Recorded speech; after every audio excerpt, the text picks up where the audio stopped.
Wakil Ketua DPR Adis Kadir sebagai Hakim Konstitusi. Disebut Komisi 3 sudah sesuai dengan ketentuan. Tapi sejumlah kalangan meragukan hal itu. Penetapan eks-politisi Golkar ini pun memicu spekulasi.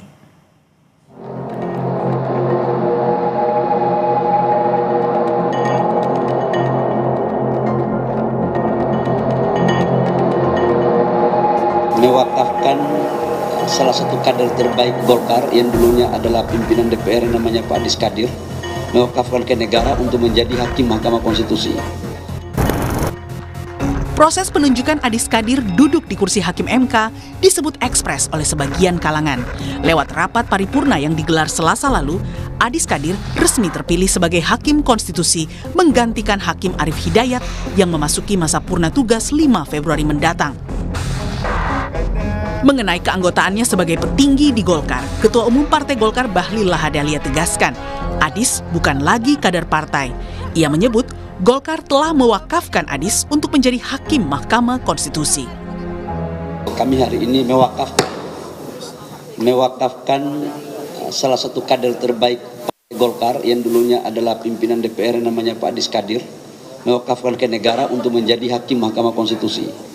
Proses beliau menjadi Hakim Mahkamah Konstitusi sebelum diputuskan itu sudah melakukan pengunduran diri baik dari kepengurusan maupun keanggotaan, karena hakim itu kan harus independen, karena kader Golkar inilah gudangnya para kader, jadi kita wakafkanlah yang terbaik. Sementara itu, pengamat hukum tata negara menilai penunjukan Adis Kadir sebagai Hakim MK tidak transparan. Pasalnya, fit and proper test yang dinilai singkat serta minim tanya jawab. Selain itu, keterkaitan yang terlalu dekat dengan partai politik dinilai dapat mengganggu persepsi independensi. Apalagi, MK sering menangani perkara yang berkaitan langsung dengan kepentingan partai politik. Tidak ada transparansi, kita nggak ada yang tahu, tiba-tiba sudah langsung dilakukan fit and proper testnya itu dan kemudian ditetapkan. Jadi itu juga bermasalah. Ada masalah besar karena walaupun kita belum punya aturan main dan sekarang kita punya mantan politikus yang ada juga di Mahkamah Konstitusi saat ini, tapi dalam kasusnya Adis Kadir lebih nyata ya, karena baru sekali dan juga keterkaitan dengan Partai Golkar dan apalagi dia sebagai salah satu pimpinan DPR itu juga sangat terkait erat dan masih berlangsung sebenarnya. Penetapan Adis Kadir sebagai Hakim MK dalam rapat paripurna Selasa lalu sekaligus membatalkan pencalonan Inosensius Samsul sebagai calon Hakim MK usulan DPR yang pernah ditetapkan pada 21 Agustus 2025 silam. Batal menjadi Hakim MK, Inosensius yang saat ini menjabat sebagai Kepala Badan Keahlian DPR akan mendapat penugasan baru. Terkait dengan Pak Sensi mendapatkan penugasan lain. Ya, jadi dapat penugasan lain dan ini juga sedang dalam proses juga. Nama Adis Kadir mencuat pada Agustus 2025 karena ucapan mengenai tunjangan perumahan DPR yang memicu kemarahan publik. Meski ia mengklarifikasi tunjangan tersebut tidak naik sejak 2010, tapi tak mampu meredam arus kritik publik. Sebagai respons, Partai Golkar kemudian menonaktifkannya sebagai anggota DPR sejak 1 September 2025. Namun, pada November 2025, Mahkamah Kehormatan Dewan memutuskan dirinya tidak terbukti melanggar kode etik, sehingga diaktifkan kembali sebagai anggota Dewan. Tim Liputan, Kompas TV. Saudara, penunjukan Adis Kadir yang seakan tiba-tiba menggantikan Inosensius Samsul jadi Hakim MK dinilai sebagian kalangan sebagai sebuah proses yang tidak transparan. Benarkah penetapan Adis Kadir syarat muatan politis? Kita bahas bersama anggota DPR fraksi Golkar Nurdin Halid dan juga peneliti Posdem Bang Ferry Amsari. Selamat petang Bang Ferry, selamat petang Pak Nurdin. Selamat petang, Assalamualaikum warahmatullahi wabarakatuh. Waalaikumsalam warahmatullahi wabarakatuh. Pak Nurdin, ini kan DPR sudah menetapkan Inosensius Samsul sebelumnya dalam rapat paripurna pada Agustus 2025 lalu untuk menjadi Hakim MK. Kok bisa orang yang sudah ditetapkan sebelumnya dalam rapat paripurna ini mendapat penugasan lain dan langsung digantikan oleh Pak Adis Kadir? Ya. Jadi saya tidak terlalu memahami latar belakang daripada berdasarkan telah ditetapkan itu kemudian tidak jadi. Itu saya tidak paham situasi itu. Tapi yang saya pahami adalah bahwa jabatan dan karir itu kan pilihan dan takdir. Jadi Pak Adis Kadir itu bukan merupakan penunjukan, bukan merupakan perwakilan, itu yang saya paham ya. Dan kalau kita lihat dari sisi kapasitas ya, Pak Adis Kadir itu kan doktor hukum, master hukum, doktor hukum, sekarang sudah profesor di bidang hukum. Jadi dari sisi kapasitas tidak perlu kita ragukan kompetensinya Pak Adis Kadir dalam menjalankan tugas sebagai hakim Mahkamah Konstitusi. Kalau dari sisi prosedur semua dilalui dengan sesuai dengan tata tertib, sesuai dengan undang-undang, sesuai dengan prosedur yang ada di Dewan Perwakilan Rakyat. Persoalan ada yang beranggapan bahwa itu tidak transparan, itu adalah sebuah praduga, dan itu wajar saja di era demokrasi sekarang. Apa saja itu pasti akan mendapatkan respon, ada positif, ada negatif. Nah, bagi Partai Golkar sangat senang karena ada kadernya yang terbaik yang sekarang sudah tidak menjadi kader lagi. Tapi sebelum kita ke sana, Pak Nurdin, ya, sebelum kita ke sana Pak Nurdin, ini kan kalau kita melihat prosesnya seakan begitu cepat, seakan begitu terdesak ketika sudah ditentukan dalam rapat paripurna Pak Inosensius, tapi langsung digantikan. Apa yang sebenarnya terjadi? Apa sebenarnya yang melatar belakangi hal itu? Cepat atau lambat itu kan proses teknis saja. Yang penting bahwa proses itu dilalui sesuai dengan peraturan yang berlaku, sesuai dengan undang-undang, sesuai dengan tata tertib DPR, sesuai dengan mekanisme yang telah ditetapkan dalam pemilihan setiap hakim konstitusi atau pegawai konstitusi. Itu yang paling penting, yang salah. Oke, kalau kita sebut itu sah secara hukum dan juga legal. Tapi apakah secara etika itu cukup benar? Nah, sekarang kalau saya tanya apakah ada pelanggaran etika, Pak Adis Kadir itu ya sebelumnya kan dinonaktifkan oleh partai karena situasi pada saat itu, tapi kemudian ketika disidang oleh MKD itu tidak ada pelanggaran etika oleh Pak Adis Kadir, sehingga tidak ada. Nah, kalau sore sekarang ini itu tidak ada pelanggaran etika itu. Nah, kita lihat dulu kapasitasnya, apakah Adis Kadir itu punya kemampuan, punya kapasitas, punya kompetensi untuk jabatan itu. Menurut saya dari sisi keilmuan kemudian pengalaman, Pak Adis Kadir itu kalau nggak salah sudah 3 periode DPR. Jadi sebagai legislator, kemudian sebagai praktisi hukum, juga beliau sudah memiliki kompetensi yang sangat bisa diandalkan untuk menjadi hakim konstitusi gitu. Oke, saya ke Bang Ferry. Bang Ferry, bagaimana Anda melihat pemilihan, penunjukan dan juga dipilihnya Pak Adis Kadir sebagai hakim MK di saat Agustus lalu nama Inosensius Samsul sudah ditetapkan? Ya, pertama ada 2 problematika serius. Satu, cacat prosedural sesuai dengan ketentuan Undang-Undang MK bermasalah, dan kedua nir etika baik yang memilih maupun yang dipilih. Melanggar undang-undang karena melanggar prinsip-prinsip dalam seleksi hakim konstitusi. Misalnya kita ambil contoh prinsip keterbukaan. Praktik sebelum ini, sebelum kasus Pak Aswanto dan Guntur Hamzah, lalu dilanjutkan Pak Inosensius dan Pak Adis Kadir, DPR itu melakukan proses terbuka dengan pengumuman terlebih dahulu di berbagai media massa. Prof. Nurdin Halid bisa lihat itu peralihan perubahan itu. Di pengumuman itu dibuka kesempatan orang yang punya syarat atau memenuhi syarat untuk mendaftarkan dirinya sebagai calon hakim MK, lalu akan di fit and proper test di DPR. Lalu dilakukan pemilihan. Jadi itu prinsip keterbukaan dibaca di penjelasan Undang-Undang MK, salah satunya pengumuman kepada publik. Bahkan setelah pengumuman lalu ada orang yang mendaftar, DPR membuka ruang bagi publik untuk memberikan masukan. Aneh sekali proses ini tidak ada yang sesuai dengan prinsip itu. Kedua, syarat jadi hakim konstitusi itu kan berdasarkan konstitusi 4 ya. 1, integritas ya, lalu kemudian negarawan, paham ketatanegaraan dan konstitusi. Saya mau ke poin itu Mbak sebentar. Poin itu menjelaskan begini, bagaimana seorang negarawan adalah orang kami tangkap Bang Ferry. Belum, ini belum nangkap. Silakan singkat dulu. Bertindak atas kepentingan negara, bukan dirinya sendiri. Bagaimana orang yang bicara soal gaji DPR lebih penting lalu ingin DPR naik, sementara gaji honorer belum ya. Lalu orang ini yang menimbulkan keributan di bulan Agustus. Sekarang dia menjadi wasit konstitusional kita. Harusnya statement itu, negarawan itu lebih mendahulukan diri orang banyak dibandingkan dirinya sendiri. Nah, bagi saya aneh nih pilihan ini. Kedua yang bermasalah itu adalah soal apa yang kita sebut etika.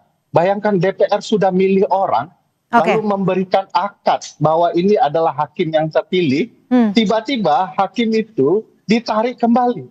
Itu kurang etika berbahaya. Saya nggak terbayang perasaan Pak Innocentius ya. Etika, cacat prosedural. Kalau tadi Mbak Fitri juga sempat menyatakan tidak ada transparansi karena ada keterkaitan dengan partai dan juga merupakan pimpinan DPR. Bagaimana Pak Nurdin menjawab ini? Kalau memang dilihat dari kacamata publik bisa dikatakan sangat empati juga. Ya, jadi kalau Bang Ferry berpendapat begitu, itu normal saja, wajar saja, karena itu juga sebuah fakta. Tapi kita harus lihat bahwa apakah misalnya kurang keterbukaan, kemudian itu sudah bisa dikategorikan sebagai cacat prosedural. Saya kira itu tidak seperti itu juga. Nah, kemudian kenapa tiba-tiba Pak Sensi ya tidak dilanjutkan? Itu bisa saja, tapi saya sekali lagi saya tidak terlalu paham ya latar belakang itu. Tetapi menurut dugaan saya bahwa Pak Sensi sendiri yang mungkin tidak bersedia lagi karena mungkin ada penugasan baru. Penugasan barunya apa, Pak Nurdin? Saya tidak paham, tapi itu yang saya pahami bahwa dia ada penugasan baru dan mungkin Pak Sensi lebih memilih penugasan baru daripada menjadi anggota Hakim Konstitusi. Nah, karena kan ketika sudah bicara paripurna biasanya sudah settle, sudah pasti gitu loh, Pak Nurdin.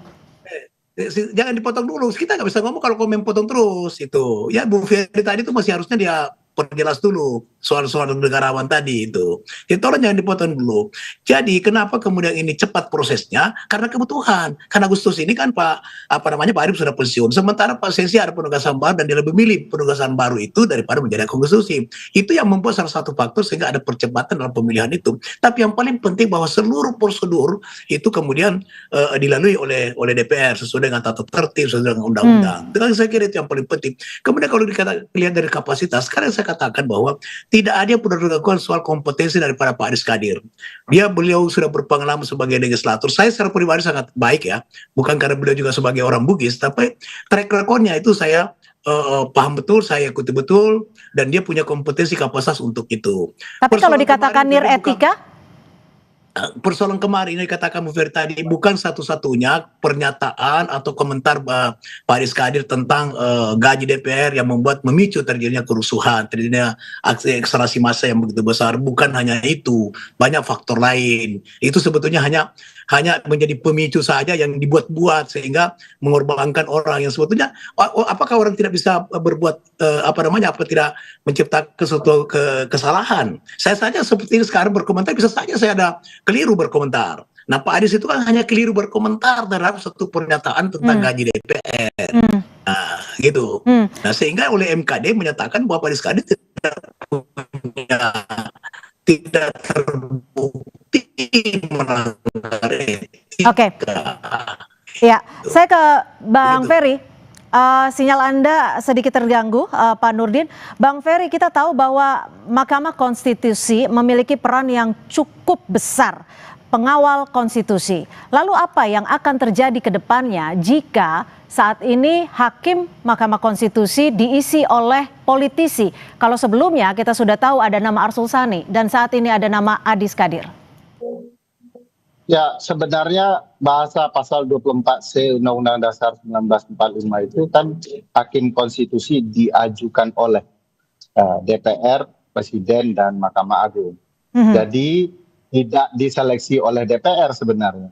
Kenapa tidak diseleksi oleh DPR? Karena DPR kan salah satu pihak di Mahkamah Konstitusi. Aneh saja, di dalam sepak bola sekalipun juga aneh, kalau penentuan wasit itu ditentukan oleh pemain gitu ya. Jadi tidak mungkin, ini beliau pengalaman soal sepak bola ya. Nggak mungkin itu, pasti FIFA atau PSSI yang buat aturan. Wasitnya dari FIFA dan PSSI juga. Nah, sekarang bayangkan wasitnya dari pemain yang salah satunya adalah para pihak. Dan itu menurut saya tidak bijak. karena wasit mestinya bisa membangun fair play. Dampak Perlu paling diingat nyatanya apa betul. sih Bang Ferry kalau memang ini terus terjadi dan memang akan terjadi kalau memang nama Adis Kadir akan menjadi hakim MK? Kan sudah disampaikan DPR pesan-pesan khusus bagi hakim konstitusi terpilih ya, bahwa tolong jangan lupa Anda bagian dari kami, Anda dulu pernah buat undang-undang, jangan pula undang-undang ini yang kemudian Anda permasalahkan. Itu sudah menunjukkan keberpihakan dan kepentingan dalam pemilihan hakim. Masa DPR terbuka seperti itu ya, berkolusi terhadap hakim ya. Itu mau wasitnya wasit utama maupun wasit hakim garis itu Pak Nurdin sudah nggak fair itu, karena bisik-bisiknya sudah terdengar secara terbuka. Jadi dampaknya ya adalah kepentingan publik melalui undang-undang dan segala macamnya. Oke, bagaimana Pak Nurdin menjawab kekhawatiran publik ini sendiri dan juga menjawab independensi dan kekuatan dari MK? Ya, jadi apa yang disampaikan Bu Ferry itu adalah itu kan dugaan ya, bahwa dibisikan. Bisa kita buktikan secara fakta. Pak Rusani itu dulu dari DPR. Ketika menjadi Fakta di sidang. Silakan Bang Ferry. Di sidang DPR itu saya sampaikan, itu disampaikan di dalam sidang di DPR secara terbuka. Baik itu di keterpilihan Pak Adis Kadir maupun Pak Innocentius. Dan hakim-hakim konstitusi lainnya di DPR juga dititipkan pesan itu. Jadi itu bukan dugaan, tetapi fakta yang disampaikan dalam sidang di DPR. Tidak perlu dibuktikan sesuatu yang sudah terlihat di depan publik. Saja seperti itu, tapi itu kan bukan semacam sebuah pernyataan yang bersifat instruktif atau perintah atau harapan ya. Kenapa? Karena independensi seorang hakim itu sangat tinggi dan di MK itu sangat menjunjung tinggi namanya kode etik di MK itu. Oleh karena itu maka saya yakin Bapak Adis Kadir itu bisa independen. Dia akan pasti berbuat sesuatu di MK itu sesuai dengan jati diri MK, sesuai dengan kode etik di MK, sesuai dengan harapan masyarakat di mana MK sebagai penjaga konstitusi. Tapi saya juga menyatakan sama Bu Ferry, sekarang ini mohon maaf ya, saya termasuk orang yang menurut saya juga MK banyak keputusan-keputusannya juga yang tidak konsisten. Bu Ferry pasti tahu itu, Bapak kan ahli tata negara itu ya, ahli hukum itu konstitusi. Misalnya dulu berkali-kali termasuk Bung Ferry ikut mengajukan judicial review tentang presidential threshold, tidak pernah dipenuhi, kemudian tiba-tiba dipenuhi. Nah pertanyaannya, apakah kemudian tidak ada latar belakang politik? Jadi semua di negara demokrasi Bung Ferry itu pasti ada unsur politiknya. Nah sekarang politiknya itu apakah merupakan politik yang yang berkepentingan untuk kepentingan negara atau kepentingan masyarakat atau kepentingan kelompok, yang tidak benar lah kalau bersentuhan dengan kepentingan kelompok. Tapi sepanjang berkepentingan negara, kepentingan bangsa, maka unsur politik itu memang bagian daripada proses demokrasi. Ada jaminan untuk itu Pak Nurdin? Karena di sana ada kode etik. Ada kode etik. Jadi kalau kode etiknya diterapkan, nggak mungkin seorang hakim agung itu mau Bang Ferry, ada kode etik Bang Ferry? Sudah dijamin oleh Pak Nurdin? Saya setuju dengan poin bahwa banyak masalah di Mahkamah Konstitusi. Tetapi kan kalau mobilnya bannya bocor, kita tidak mengganti bannya dengan ban bocor lainnya kan. Jadi bagi saya yang diperbaiki adalah hukum acara Mahkamah Konstitusi agar segala putusan MK bisa dikawal.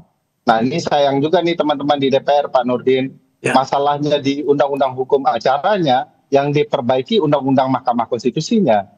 Padahal hukum acara penting untuk membangun proses peradilan yang pasti, terbuka dan jauh lebih baik. Tetapi jangan kemudian hakimnya yang punya masalah. Kita harus membangun trust permainan politik ketatanegaraan kita di Mahkamah Konstitusi. Sebagai wasit mereka harusnya orang-orang yang kredibel, yang bisa terpercaya, yang tidak memiliki pertanyaan publik, itu paling bagus ya. Dan kalau bisa ya, yang kalau ini bukan kan harus dibaca lulusannya, track recordnya, dia menulis ilmiah di mana, bagaimana penulisan itu kredibel atau tidak. Saya paham juga teman-teman politik itu akan selalu kesal dengan MK ketika mereka merasakan mereka diputus secara tidak adil. Menyesal juga mereka milih orang-orang yang kemudian Oke, Bang Ferry, jika kondisinya memang sudah seperti tapi ini, begitu mereka berkuasa, mereka melakukan hal yang sama gitu ya. Bang Ferry, jika memang kondisinya sudah seperti ini, lalu apakah Mahkamah Konstitusi tetap bisa menjadi pengawas konstitusi dan juga tempat rakyat melakukan ataupun menggugat kekuasaan yang dinilai dalam tanda kutip tidak benar? Ya tentu sebagai peradilan konstitusional ya, semua orang akan merasakan dampak konstitusionalnya. Jika hakim menyimpang, itu akan dirasakan. Dan kalau mereka benar, mereka akan bahkan melindungi MK. Kita tahu kasus putusan Mahkamah Agung nomor 60 yang kemudian disidang di MK, dan MK melindungi kepentingan publik. Publik marah kalau itu mau diganggu oleh DPR. Nah, apakah kita bisa berharap? Berharap itu sesuatu hal penting sebagai orang hidup ya. Saya meyakini masih banyak putusan-putusan MK yang baik. Di tengah lautan putusan MK yang dikritik oleh publik, dan saya rasa MK sedang memperbaiki diri. Oleh karena itu politisi berupaya mengganggu MK saat ini dengan menempatkan wajah-wajah yang dipertanyakan publik. Baik, terima kasih peneliti Posdem Ferry Amsari, dan terima kasih juga Pak Nurdin Halid, anggota DPR fraksi Partai Golkar. Terima kasih, selamat sore.